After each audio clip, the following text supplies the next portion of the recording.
बहुत ही काफ़ी कंस्ट्रक्टिव और बहुत ही बैलेंस बजट है, जिसमें सबसे ज़्यादा ध्यान जो रखा गया है वो अपनी जो बेसिक जो नीड है आज की तारीख में देश की, जैसे एग्रीकल्चर, हेल्थ, इंफ्रास्ट्रक्चर, ये जितनी भी चीज़ें हैं, ये और एग्रीकल्चर एक ऐसा सेक्टर है जिसमें बाकी बहुत सारी चीज़ें जुड़ जाती है।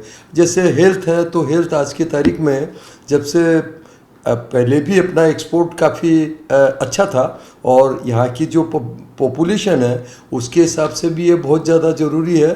तो ये एग्रीकल्चर, हेल्थ और इंफ्रास्ट्रक्चर ये ऐसे सेक्टर जो इंडस्ट्रीज़ के साथ साथ सबसे ज़्यादा जो एम्प्लॉयमेंटेशन है, जो आज के तारीख में अपने देश की और पूरे वर्ल्ड की जो एक समस्या है, वो सबसे ज़्यादा इसके लिए ज़रूरी है। और इसके अंदर सबसे मोटी बात है कि इसमें R&D के ऊपर सबसे ज़्यादा ध्यान दिया गया कि ताकि जो अपन ट्रेडिशनल कर रहे हैं उससे ज़्यादा वैल्यू एडिशन किस क्रॉप में या किस सेक्टर में हो सकता है, इसके ऊपर उन्होंने काफ़ी ध्यान दिया। जैसे MSME के साथ में उन्होंने स्टार्टअप और इनोवेशन, इस पे बहुत ज़्यादा ध्यान दिया है और उसके लिए स्पेशल प्रोविज़न किया है, क्योंकि आज के तारीख में हमारे देश में जैसे जैसे एजुकेशन और बाकी ये सेक्टर बढ़ा है, तो मुझे लगता है कि अपने यहाँ पर टैलेंट की कोई कमी नहीं है, लेकिन उन टैलेंट को टाइम पर एक फाइनेंशियल सपोर्ट मिलना ये सबसे ज़्यादा ज़रूरी है। तो ये उन्होंने गवर्नमेंट ने R&D के मार्फत में स्टार्टअप के माध्यम से और ये MSME में ये सबसे ज़्यादा ज़रूरत थी और सरकार ने इस पर काफ़ी फोकस किया है। आज के यहाँ पर पूरे अपने देश में भी नहीं, पूरे वर्ल्ड में आर्टिफिशियल इंटेलिजेंस इतनी ज़्यादा इम्पोर्टेंट हो गई है। और क्योंकि बहुत सारे सेक्टर केवल प्रोडक्शन बढ़ाने के साथ साथ सबसे ज़्यादा जो सेंसिटिव इंडस्ट्रीज़ हैं, हजार्ड इंडस्ट्रीज़ हैं, बाकी चीज़ों में और बाकी इंटेलिजेंस जो आर्टिफिशियल इंटेलिजेंस है वो हर सेक्टर में इसका इसका मैक्सिमम इसकी इम्पोर्टेंस है, चाहे वो डिफेंस हो, चाहे एग्रीकल्चर हो, चाहे ट्रांसपोर्ट हो, सब में इसका बहुत ज़्यादा उपयोग और काफ़ी अच्छे उसका यूटिलाइज हो सकता है। और जहाँ तक जैसे आप बता रहे थे कि भाई वित्त मंत्री जी ने अपना 3 सेंटर खोलने की बात हुई, अब इसमें उनका अपने मन में जो भी कुछ उनका प्लानिंग होगा वो अलग बात है, लेकिन आज के तारीख में IT के जो सबसे बड़ा सेंटर है बेंगलोर, हैदराबाद और जो बड़ी बड़ी सिटीज, अब तो गुड़गांव या ये जैसे भी, लेकिन मुझे लगता है कि उसके अलावा भी ये IT सेक्टर एक ऐसा है कि ये कहीं पर भी हो, चाहे वो कितना भी दूर हो, उसमें कोई ट्रांसपोर्ट और इसका कोई बहुत बड़ा मायने नहीं रखता है। खाली ये है कि भाई जो बच्चे, जो टैलेंट बच्चे हैं उनके लिए जो एक एजुकेशन, बेसिक चीज़ें जो उनके फैमिली के लिए चाहिए, वो एजुकेशन, हेल्थ, ट्रांसपोर्टेशन, ये चीज़ें जहाँ पर भी अवेलेबल है, तो मुझे लगता है कि ये सेंटर वहाँ पर खोलना चाहिए। क्योंकि इसके अलावा जो ये सिटीज़ तो डेवलप है ही है, इसके अलावा भी बहुत ज़्यादा, क्योंकि जहाँ पर भी ये सिटी जैसे डेवलप है बेंगलोर, तो ऑलरेडी बहुत ओवर क्राउडेड हो गई, आज कहीं भी जाना है तो वहाँ पर बड़ा मुश्किल है। तो इसके लिए मुझे लगता है कि ये सेक्टर कहीं पर भी डेवलप किया जा सकता है। खाली यही है कि डिपेंड करता है कि भाई जैसे कि भाई वहाँ का एनवायरनमेंट, वहाँ की लीडरशिप, बाकी सिचुएशन उस पर डिपेंड करता है। केंद्रीय वित्त मंत्री श्रीमती निर्मला सीतारमण ने मोदी जी का दूसरे काल का बजट, आम इलेक्शन के पहले का समझो पूरे साल का आखिरी बजट पेश किया है। बजट दूरगामी है, एक देश को आगे ले जाने का लक्ष्य रखते हुए युवाओं को रोजगार मिले, ग्रामीण इलाके में, आदिवासी इलाके में पैसे पहुँचे, और अंतर्राष्ट्रीय पटल पर देश आगे बढ़े, इसको ध्यान में रखते हुए ये बजट बना है। अपने लक्ष्य को ध्यान में रखते हुए ही इस बजट ने बीज बोए हैं। एक साल का बजट नहीं, कोई ऐसा नहीं कि खूब रेवड़ियाँ बांटने वाला बजट हो, बिल्कुल नहीं। अर्थव्यवस्था को ध्यान में रखते हुए और देश को आगे ले जाने के लिए ये बजट बना है। बजट के अंदर जो इन्होंने टूरिज़्म के ऊपर ध्यान दिया है, इससे दूर दराज के इलाकों में जो हमारे टूरिस्ट प्लेस है 50 जगह अंकित की है, तो वहाँ पर अपने आप रोजगार बढ़ेगा। इन्होंने हमारी कोस्टल लाइन, आप देखेंगे तो कोस्टल लाइन भारत का 3 तरफ से पानी है, वो कोस्टल लाइन को विकसित करने के लिए उन्होंने बात को सामने रखी है। रोटी कपड़ा मकान के साथ साथ शिक्षा और चिकित्सा दोनों पे ध्यान दिया है। ये सब चीज़ें हमारे लिए बहुत अच्छी है। महंगाई को कंट्रोल करते हुए रोजगार और कौशल विकास, आप देखिए कौशल विकास के लिए भी फोकस किया है, क्योंकि भारत देश विश्व का युवा देश बनने जा रहा है। तो युवाओं के लिए स्किल डेवलपमेंट, डिजिटल लाइब्रेरी, ये जो चीज़ें सामने लाई है। सस्टेनेबल सिटीज़, टियर 2 टियर, सब लोग मेट्रो में की तरफ भागने का प्रयास कर रहे हैं। हमको लोगों को रोक के रखना है। तो टियर 2 टियर 3 सिटीज़ के लिए जो अलोकेशन किया है, लोकल गवर्नमेंट को ध्यान में रखा है। इनके पास पैसा नहीं है तो लोकल कॉरपोरेशन को पैसा मिले, राज्य सरकारों के पास पैसा नहीं है, 50 साल का इंटरेस्ट फ्री लोन उन्होंने आगे बढ़ा दिया। ये चीज़ें जो मूलभूत है, ये महत्व की है। हालांकि हमें ऐसा लगा कि जीएसटी में कुछ न कुछ प्रकार की घोषणा होना था, एमनेस्टी स्कीम होना था, या जो दरें हैं वो कुछ कम होना था, तो जीएसटी में वो दरें कम नहीं हुई। इनकम टैक्स में जो अपेक्षाएं थी, तो इनकम टैक्स में भी अपेक्षाएं जो हमारी है वो पूरी नहीं हुई। हाँ, उन्होंने ईज़ ऑफ डूइंग बिजनेस में अच्छे प्रावधान किए, इसमें कोई शक नहीं है। डिक्रिमिनलाइजेशन ऑफ लॉ, 4,900 कानूनों को उन्होंने बिल्कुल पुलिस मुक्त कर दिया। 39,000 प्रावधान अलग अलग कानून के उन्होंने हटा दिए, ये अच्छा है। उसी तरीके से अगर आप देखेंगे तो विद फाइनेंस बैंकों के लिए आज क्रेडिट गारंटी स्कीम के अंतर्गत उन्होंने 3 करोड़ तक के लिए केंद्र सरकार अपने ऊपर जवाबदारी ले रही है। कोलेट्रल फ्री, आज व्यापारियों के पास कोलेट्रल देने के लिए कोई प्रॉपर्टी नहीं है, उनको लोन नहीं मिल सकता। 3 करोड़ के लोन तक सरकार ने अपनी जवाबदारी पे आप लोन दीजिए, ऐसा बैंकों को बोला है। ये सारी चीज़ों को देखते हुए ये बहुत स्पष्ट है कि इलेक्शन को ध्यान में रखते कोई बजट नहीं है। ये बजट देश की अर्थव्यवस्था को मजबूत करने के लिए, किसानों को ध्यान में रख के, महिलाओं को ध्यान में रख के, युवाओं को ध्यान में रख के ये बजट बनाया गया है, ऐसा मुझे लगता है। एमएसएमई भी एक बहुत बड़ा मुद्दा है। एमएसएमई के लिए इन्होंने जो बातें कही हैं, पैसे की रिकवरी, आज हम उधार देते हैं उसकी रिकवरी नहीं आती, उसके लिए उन्होंने प्रोविज़न किया है कि एमएसएमई काम करे। आप एक चीज़ और देखें कि सरकारी लेबॉर्ट्री का, रिसर्च का उन्होंने शेयर करने की परमिशन दे दी है। तो इससे अगर मेरे पास कोई रिसर्च करने वाले लोग हैं तो वो लोग भी अब वो लेबॉर्ट्री का इस्तेमाल कर सकते, तो उसके लिए हमको अलग से खर्चा नहीं करना पड़ेगा। ये भी एक बहुत अच्छा प्रावधान सरकार ने लाया है। देखिए, बजट पहले जैसे लोगों को और हम सभी को बहुत उम्मीद थी कि एक पॉपुलिस्ट बजट रहेगा, लेकिन बजट ने अपनी दिशा तय कर दी है। निर्मला सीतारमण जी ने बजट में ये बता दिया है कि बजट पॉपुलिस्ट नहीं है, और उन्होंने इंफ्रास्ट्रक्चर डेवलपमेंट और जॉब क्रिएशन को अहम स्थान दिया है, और उसके हिसाब से बजट पेश किया गया। वैसे बजट में हर सेक्टर के लिए कुछ ना कुछ है, और हर सेगमेंट के लिए भी है। जैसे यूथ के लिए है, महिलाओं के लिए है, और वैसे इंडस्ट्री के लिए, एमएसएमई के लिए है, फार्मर्स, एग्रीकल्चर के लिए है, सभी के लिए कुछ ना कुछ है। बजट में जो मेन अहम जो फिस्कल डेफिसिट की बात बजट में की गई है कि एग्जिस्टिंग 6.4 है और 5.9 पे उसको लाने की पहल है, लेकिन 2025-26 में उसको 4.5% ऑफ जीडीपी में लाने की बातचीत निर्मला सीतारमन जी ने की है। हमारे हिसाब से वो एक एम्बिशियस टारगेट है। 2 साल में वो 5.9 से 4.5 कैसे आएगा, इसका कोई रोड मैप बजट में दिखा नहीं। और जनरली बजट में एमएसएमई के लिए जो पहल की गई है वो स्वागत योग्य है, और ट्रेड के लिए particularly ease of doing business में 3000 लॉस को डिक्रिमिनलाइजेशन किया, वो स्वागत योग्य है। और जो 2 लाख करोड़ रेलवे में और 2 लाख करोड़ NHAI में, मतलब रोड इंफ्रास्ट्रक्चर के लिए खर्चा करने का है, तो वो एक अच्छी पहल है।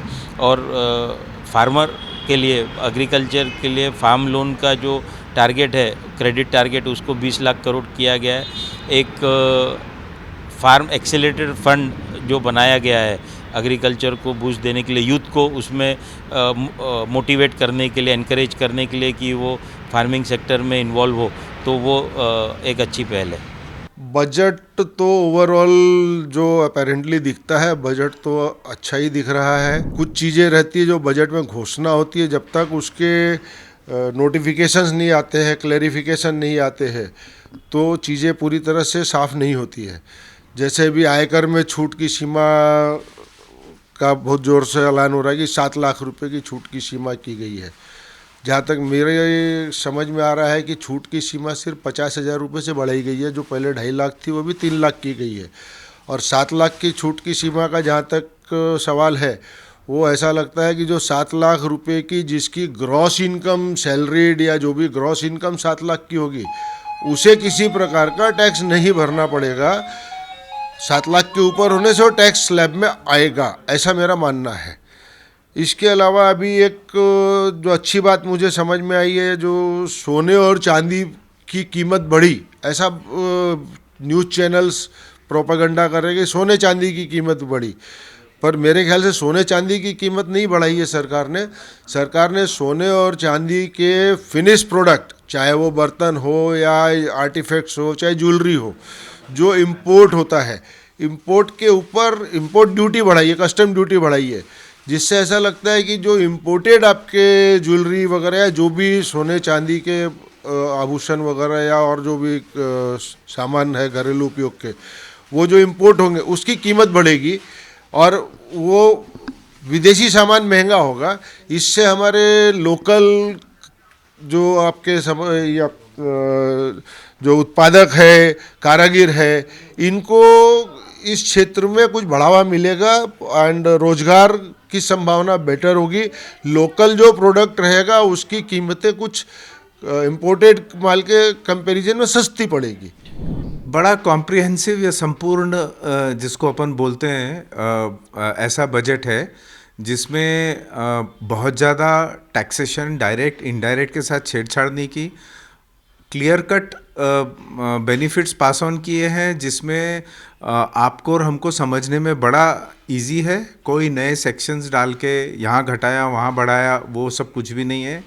और सबसे अहम मुद्दा जो है वो इंडिया का फेस चेंज कर रहा है current administration in terms agriculture को भी इम्पोर्टेंस दिया है, इंडस्ट्री को दिया है, क्रेडिट ग्रोथ को दिया है। और सबसे बड़ी बात है कि कैपिटल फॉर्मेशन और एक्सपोर्ट्स के ऊपर जो फोकस दिखता है वो पास्ट में नहीं दिखता था। तो as a person from capital market मुझे तो ऐसा लगता है कि ये 10 on 10 बजट है और पास्ट में ऐसा फोकस कभी भी नहीं रहा हुआ है। मिडिल क्लास लेडीज़ जो अपना सेव करती हैं उनके लिए एक बहुत अच्छी फैसिलिटी है ये, अप टू 2 लाख रुपीज़ वो उसमें इन्वेस्ट कर सकती है। और ख़ास बात यह है उसमें कि उनको कहीं पैसे की ज़रूरत पड़ी तो बीच में विड्रॉ भी कर सकते हैं। यही नहीं, सीनियर सिटीज़न की लिमिट्स भी अगर आप नोट करेंगे तो वो मोटा मोटी डबल कर दी गई है। तो जो भी इंटरेस्ट अर्निंग के ऊपर जीते हैं और अगर डाउनवर्ड इंटरेस्ट साइकिल में फंसते हैं तो उनको थोड़ी सी राहत मिलेंगी इससे। ह्यूज एलोकेशंस है इंफ्रास्ट्रक्चर के लिए, जो मुझे फिगर याद है 19,700 करोड़ रुपए का एडिशनल इंफ्रास्ट्रक्चर है, और जो प्लान है वो लैक्स ऑफ करोड़ में है। और मैं तो बोलता हूँ कि ये फर्दर ऑगमेंटेशन ऑफ, आप आज हिंदुस्तान में कहीं भी बाय रोड जाइए, आपको डिफरेंस दिखेगा, एयरपोर्ट्स पे दिखेगा, रोड्स पे दिखेगा। और वो थीम को बिना डिस्टर्ब किए हुए फर्दर फोकस के साथ उसको किसी भी डेवलप्ड कंट्री से कम नहीं है अभी भी, और उससे बेहतर ही हो जाएगा आने वाले दिनों में, ये समझ में आता है। अगर आपने देखा हो तो डायरेक्ट टैक्सेशन में मिडिल क्लास को ही उन्होंने बेनिफिट मेजॉरिटी पास किया, एक्सेप्ट वन क्लॉज की जो सुपर रिच टैक्स था वो 37% सरचार्ज से घटा के 25% किया है, वो भी बड़ा वेलकम मूव है। लेकिन 2.5 लाख से 15 लाख की जो रेंज है, इन लोगों को बेनिफिट पास ऑन किया है। ये एडिशनल पूरा पॉकेट में डिस्पोजेबल सरप्लस रहने वाला है। और ख़ास बात यह है कि ये रेंज रूरल इंडिया में बहुत पाई जाती है।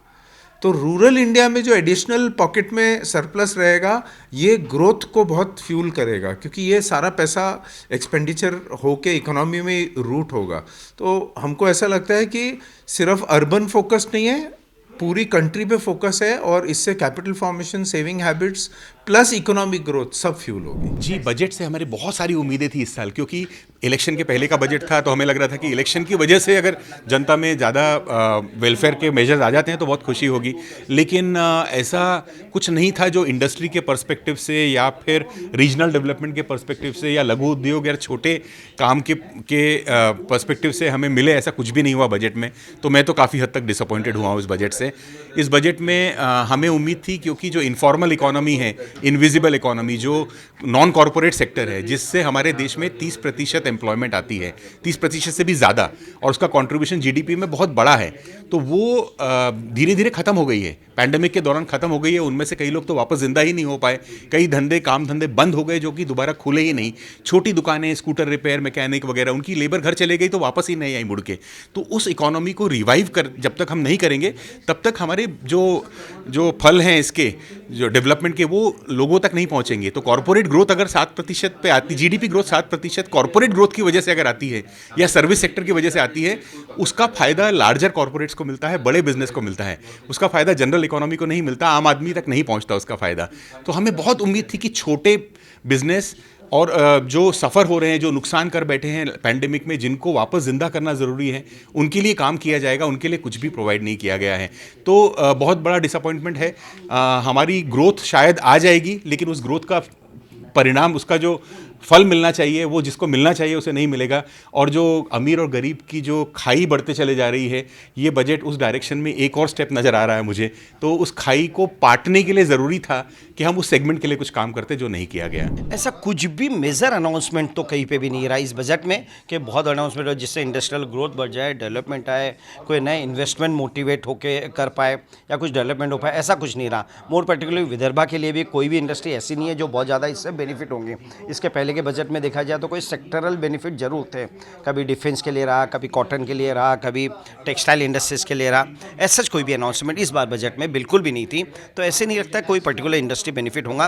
कई जगह मेंशन जरूर किया कि टूरिज्म इंडस्ट्री, टूरिज्म सेक्टर के ऊपर में काफ़ी अनाउंसमेंट है। और फाइन प्रिंट में देखना होगा कि कितना उसमें फंड्स एलोकेट किया गया है और किस तरीके का बेनिफिट आता है। स्किल डेवलपमेंट, एम्प्लॉयमेंट प्रमोशंस के लिए या कोई इसमें भी किसी तरीके का कोई अनाउंसमेंट नहीं रहा। बहुत कुछ एक्सपेक्टेशन थी, क्योंकि मानना था इट्स ए इलेक्शन बजट 2024 का। पहले का ये लास्ट, ऐसे देखा जाए तो मोदी गवर्नमेंट का लास्ट बजट है 2024। We will not be having a full fledged budget, but only it will be a symbolic budget रहेगा, सिर्फ थोड़ा सा पार्ट रहेगा बजट का। तो यही एक लास्ट ऑकेजन था टू मेक एन अनाउंसमेंट या कुछ बहुत कुछ देने का। ऐसा कुछ भी नहीं हुआ। इंफ्रास्ट्रक्चर सेक्टर में, डिफेंस सेक्टर्स में, ये सभी सेक्टर्स थे जहाँ पे एक्सपेक्टेशन थे कि बहुत कुछ अनाउंसमेंट होगी। ऐसा कुछ भी नहीं लगा। इंटरेस्ट रेट भी कम होता हुआ नहीं दिखता है पूरे सिनेरियो में। तो कोई बेनिफिट एमएसएमई को हो जाए ऐसा नहीं मिलेगा। It was to a great extent, it was a disappointing budget from all the angles. या जो सीताराम जी हमारे प्राइम मिनिस्टर हैं, उन्होंने जो बजट दिया है वो मिला जुला है, पिछले साल जैसा था वैसे ही है। कोई महिलाओं के लिए खास नहीं दिया। मानते हम लोग शिक्षा प्रणाली, युवाओं के लिए और अपने बैंकों के लिए सब अच्छा किया, लेकिन महिलाओं के लिए कुछ नहीं किया। आंगनवाड़ी का थोड़ा बहुत किया उनने, लेकिन मैं चाहती हूँ कि महिलाओं के लिए क्या किया, सीनियर सिटीजन के लिए क्या किया, कुछ नहीं किया उन्होंने। महिलाओं का तो नाम ही नहीं कहीं आया है। तो हम महिलाएं क्या क्या कर सकते हैं, क्या खुश रह सकते हैं। गैस के बारे में नहीं बताया, दिन पर दिन गैस की बढ़ रही है, तो उसके लिए उससे पूरी अर्थव्यवस्था हमारी ख़राब हो रही है। महिलाओं के लिए जो महंगाई है, पेट्रोल के दाम है, तो और उससे क्या हो रहा है कि सारी महंगाई मतलब सारे सब्जियों के भाव है, अनाज के भाव है, सब बढ़ रहे हैं। तो हम महिलाओं के लिए क्या है, बच्चों को हम शिक्षा कैसे दें। कॉर्पोरेशन लेवल की स्कूलें हैं, सब स्कूलों पे कोई ध्यान नहीं दिया जा रहा है, पढ़ाई दिन पर दिन महंगी हो रही है। तो ये सब चीज़ों पे थोड़ा हमारी सीतारमण जी फाइनेंस मिनिस्टर ध्यान देना चाहिए। ऐसा मिला जुला नॉर्मल बजट, कोई अंतिम बजट है ये, लेकिन हम लोगों के लिए कोई, महिलाओं के लिए कोई खास नहीं है, ऐसा हम महिलाओं का मानना है। रहा सीनियर सिटीजन के लिए जो टैक्स का बताया वो बहुत ठीक है, जो टैक्स का कम बताया वो बहुत ठीक है, लेकिन जैसे हमारे प्राउड महिलाएं सीनियर सिटीजन है, उनको रेलवे का आज तक कंसेशन मिलता था, अभी नहीं मिल रहा है। 50% था महिलाओं को, कहाँ मिल रहा है, नहीं मिल रहा है, उस पर भी कोई चर्चा नहीं किया उन्होंने। तो बताइए कि बजट हम महिलाओं के लिए क्या है, कुछ महिलाओं का नाम नहीं लिया गया है। युवाओं के लिए सबसे ज़्यादा फ़ायदेमंद रहा है ये बजट, बिकॉज़ हर साल की तरह जब से मोदी जी आए हैं टेक्नोलॉजी के ऊपर विशेष आकर्षण दिया है उन लोगों ने, और टेक्नोलॉजी से ही देश बढ़ सकता है ये उन्होंने आज साबित ही कर दिया है।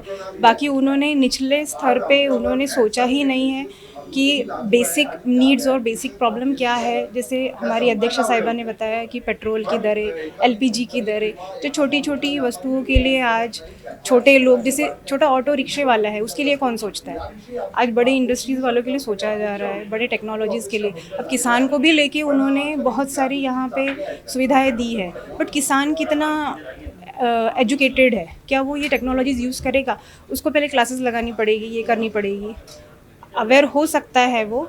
तो ये शिक्षा प्रणाली के लिए ठीक है कि कोई टीचर जाके वहाँ एजुकेट करता है, नई टेक्नोलॉजीज़ लाता है, बट अपना यहाँ का किसान तो उतना एजुकेटेड नहीं है, और उनके बच्चे भी आजकल इकोनॉमी की तरफ, एम्प्लॉयमेंट की तरफ दौड़ लगा रहे हैं। आईटी सेक्टर के लिए, इंजीनियर्स के लिए गुड न्यूज़ है, 5G टेक्नोलॉजीज़ आई है, उनके लिए कुछ भविष्य उज्जवल हो सकता है जो कि हमेशा से होते आ रहा है। But what about the job placements, job लग के भी उनको कितना फ़ायदा होता है, कितनी सैलरीज मिलती है, और कितना वो एस्टिमेट निकालते हैं अपने फैमिली बजट के लिए। तो ओवरऑल ये मिला जुला ही बजट है, पिछले साल के जैसा एडवांसमेंट कुछ नहीं है, खाली वही बातें हैं जो पिछली बार हो रही थी। टेक्नोलॉजी और एग्रीकल्चर का यूज़ किया गया है इसमें। यूथ के लिए कुछ फ़ायदा है, बच्चों के लिए, व्यापारियों के लिए फ़ायदा है, हमेशा से होते हैं, क्योंकि व्यापारी तो टेक्नोलॉजी का भी यूज़ कर लेता है और पहले से बही खाते का भी व्यापारी यूज़ करता आ रहा है, तो व्यापारियों के लिए तो हमेशा फ़ायदा रहेगा ही रहेगा।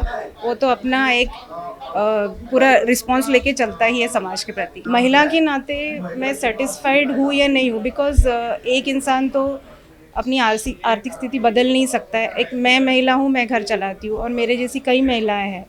तो ये हमको अगर सर्वे करो तो कितनी महिला है जो अपनी घर की सैलरीज से और खर्चों से खुश है। बच्चों की एजुकेशन है, सास ससुर का मेडिकेशन है, कुछ लोन्स है, LICs है, ये है वो है, क्या इस पे ध्यान दिया जाता है कि सैलरी कितनी आती है और कितना डिस्ट्रीब्यूशन होता है? इस चीज़ पे कोई ध्यान नहीं देता है। ओनली ग्रोथ के ऊपर ध्यान देते हैं, इंडिया का ग्रोथ होता है, बट निचला टप्पा हमेशा दबते ही जा रहे हैं, उनकी तरफ कोई ध्यान नहीं दिया। इस बजट में खास तो कुछ नहीं रहा है। एक ट्रैवल एंड टूरिज़्म का उन्होंने बताया है, इसमें भी अभी वही सेम चीज़ आती है। मिडिल क्लास कितनी छुट्टियां मिलती है उसको, और वो कितना ट्रैवलिंग कर पाएगा बाहर? और सही में कोई पैकेज लेके, मेक माई ट्रिप का भी पैकेज लेके जाता है, वो 60-70 हज़ार का एक सैलरी खर्च करने की उसकी कैपेसिटी रहती है। तो I don't think it is worth budget, but it is okay, जिनके लिए फ़ायदा है, बाकी तो सब पिस रहे हैं हमेशा की तरह। शेतकऱ्यांच्या दृष्टिकोनातून तर हे बजेट जे आता ऑर्गॅनिक फार्मिंग करता आपण वळायला पाहिजे, त्याच्यावर थोडं सरकारने विचार केलेला आहे। त्याच्यामुळे आपल्या त्या जमिनीच्या ज्या सगळ्या ज्या पोती खराब झाल्या होत्या याच्या तर थोडंसं सुधारण्यात मदत होईल। परंतु इरिगेशनमध्ये पाटबंधारे विभाग हा जो इरिगेशनचा आहे भाग, तर त्याच्यामध्ये सिंचनाच्या सोयीबद्दल गव्हर्नमेंटने काही, सरकारनं काही सांगितलं नाही आहे। कारण की पुष्कळशा घोषणा झाल्या, पाणी अडवा, पाणी जिरवा, शेतकरी करताय, तरी आपल्या शेतीचं दुर्लक्ष होतं त्याच्याकडे। तर त्याच्यामध्ये इरिगेशन योजनामध्ये सरकारने थोडं सांगायला पाहिजे होतं।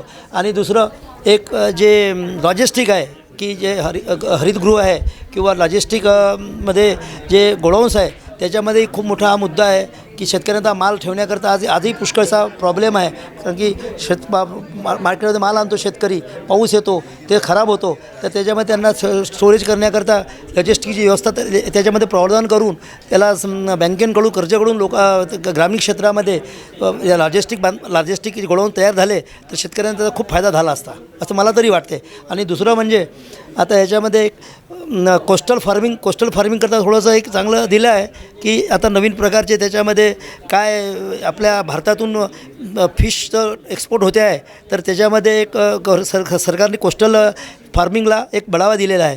तर तद्वतच फ्रूटमध्ये आज जे आपलं मँगोज एक्सपोर्ट होतो, ग्रेप्स एक्सपोर्ट होतो, आजही आपला माल रिजेक्शन होतो कारण की पेस्टिसाईडचं प्रमाण त्याच्यामध्ये खूप असते.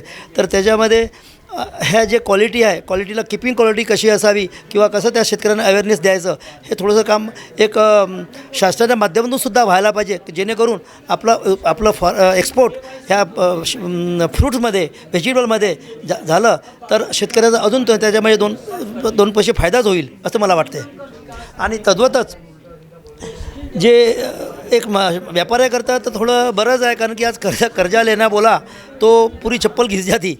आता जे सरकारने इन्स्ट्रक्शन दिले आहे की 3 कोटी रुपयापर्यंत आम्ही तुमची गॅरंटी घेऊ आणि तुम्हाला 3 कोटीपर्यंत व्यापार करण्याकरता बँक लोन देईल, ते तसंच चांगलं आहे कारण की आज 50 लाख 5,000 रुपये लोन पाहिजे तर मिळत नाही. परंतु ही जी सरकारने घोषणा केली आहे तर ती चांगली इम्प्लिमेंटेशन व्हायला पाहिजे. बँकांना ग्रामीणमध्ये इलाक्यामध्ये जाऊन बँकांना त्यांना सांगायला पाहिजे की भाई तुम्ही आपको हे कर्जा देणं आहे, तेव्हाच ह्या आपल्या बेरोजगारी आळा बसेल. आणि ग्रामीण भागाचे जे लोक किंवा युवा शहरामध्ये येतात ते कुठेतरी थांबतील, सगळ्यांची शेत्या आहे तिथे ते काहीतरी आपला कृषी पर्यटन करतील, गोडाऊन बांधतील किंवा आपल्या शेत्या त्याच्या शेडनेटमध्ये करून चांगले ते भाजीपाला उत्पादन करतील, फिश मत्स्य उत्पादन करतील, त्याच्यानंतर तुमचं दूध दुभत्याचं उत्पादन करतील आणि ते परत आपले खेडे भाग आहे हा थोडासा अजून समृद्ध